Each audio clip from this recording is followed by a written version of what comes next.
What's up, everybody? I'm back again with a new episode of Why Do I Own This? A series where I take a good hard look at my record collection and give an account for why I've invested the time and money and space for all of these physical objects.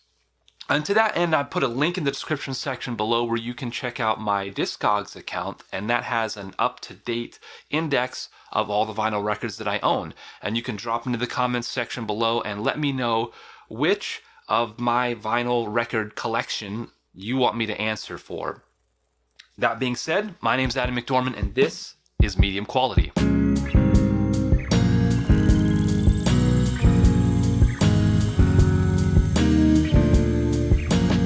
You know, back in the old days, we used to leave our homes. We used to go into the shopping centers and see other human beings. And it wouldn't be uncommon to see at least one person wearing a Pink Floyd shirt. Heck, even I'm wearing my Dark Side of the Moon t-shirt today. Pink Floyd is this cultural touchstone, almost as well known for the visual iconography of their work as their musical contributions. And for probably a number of reasons, nobody really talks about anything after The Wall.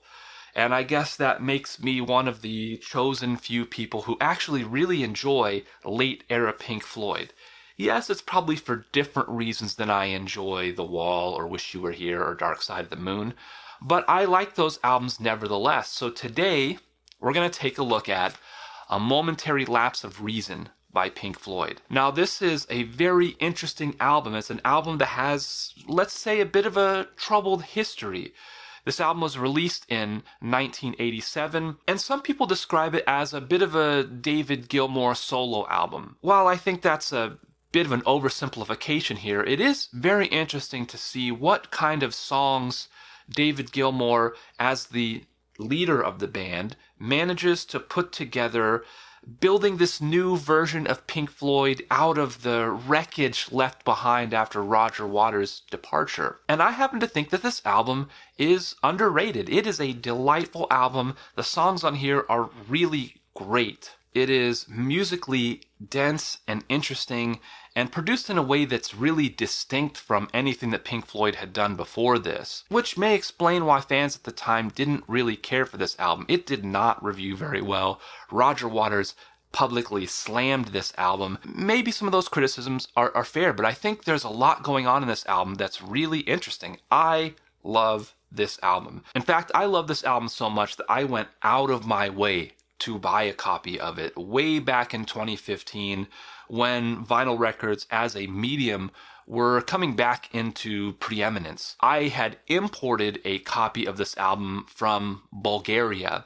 The track listing wasn't even in English. And some years after that, I came across a used copy of the remastered vinyl reissue, still in the shrink wrap. And then last year in 2021, they released A Momentary Lapse of Reason, remixed and updated. And this is an interesting, different version of the album. In 2019, David Gilmour revisited A Momentary Lapse of Reason with the intent to restore the creative balance of the album. Because apparently the contributions from Richard Wright on keys and Nick Mason on drums had been really minimized in the original version of this album. And David Gilmour wanted to bring some of that back in because ultimately Pink Floyd is not just about David Gilmour.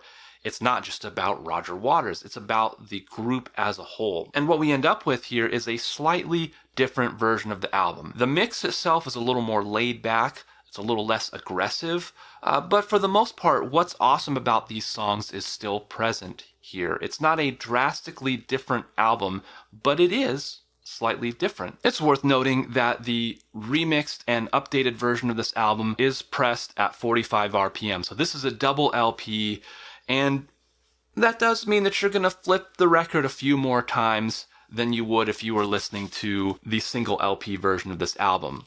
But even if you're just streaming this on Spotify, still very much worth a listen. I know a lot of purists do not like it when old albums get revisited and remixed. But I, for one, think that it is interesting to hear these albums in different ways. Is it a replacement for the original mix? Absolutely not. So why do I own this?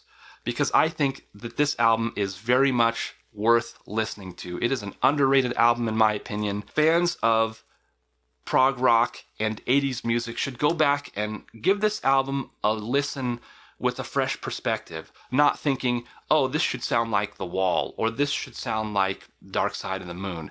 It's not that. It is a product of its time, and I highly recommend it. Anyways, that's going to do it for this episode, guys. If you liked it, please give it a thumbs up. If you want to see more, make sure you subscribe. Until next time, guys, keep spinning that good stuff. What a time to be alive.